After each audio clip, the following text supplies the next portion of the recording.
Good morning, this is Pastor Blake. I'm coming to you from the sanctuary here at Faith Community Church. Thanks you for joining me as we continue to walk through the Psalms. This morning I want to look at Psalm 97 and just one line in particular. Psalm 97 begins, verse 1 says this: "The Lord reigns, let the earth be glad, let the distant shores rejoice." And then it ends with this line in verse 12: "Rejoice in the Lord, you who are righteous, and praise his holy name." Now, that is the typical language that I think most of us would think of when we think of the Psalms. That the way we love God is by praising him, by rejoicing in who he is and what he's done.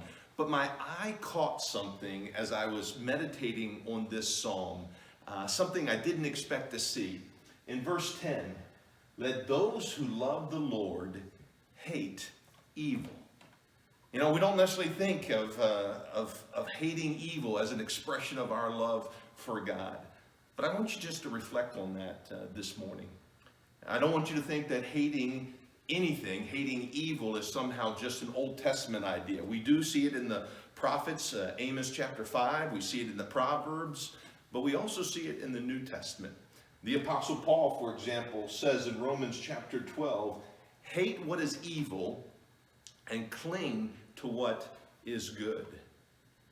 Not only that, but Jesus is quoted in the book of Revelation in chapter 2. He is speaking to the church at Ephesus, and he says, he commends them.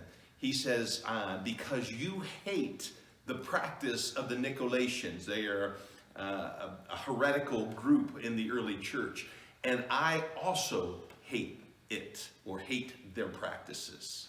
And so Jesus himself hated evil. We see that when Jesus overturned the tables in the temple, the tables of the money changers. We see it when he spoke prophetically in woes against the hypocritical religious leaders. But this morning what I want you to ask is, are you hating evil? Are you hating evil in your own life? You see, there's certain things that we got to decide. We can't just be gray with them. We got to decide, are we going to embrace them, or are we going to hate them?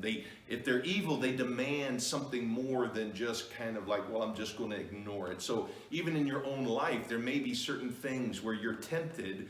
It's maybe because you haven't clearly identified that you're going to hate this and respond in hate towards that, rather than just to wink at it. So to hate means you don't wink at it. It means you don't in any way encourage it. You don't participate with it, but you confront it. You speak truth to it. And so today, as you reflect on this psalm, let those who love the Lord hate evil. Dear Jesus, I pray that you would help us today to recognize what is truly evil, and to, in an intentional way, maybe by praying against it, by speaking truth into it, by rejecting our participation in it, that we would express our love to you by hating that which is evil. Help us, Jesus. Amen.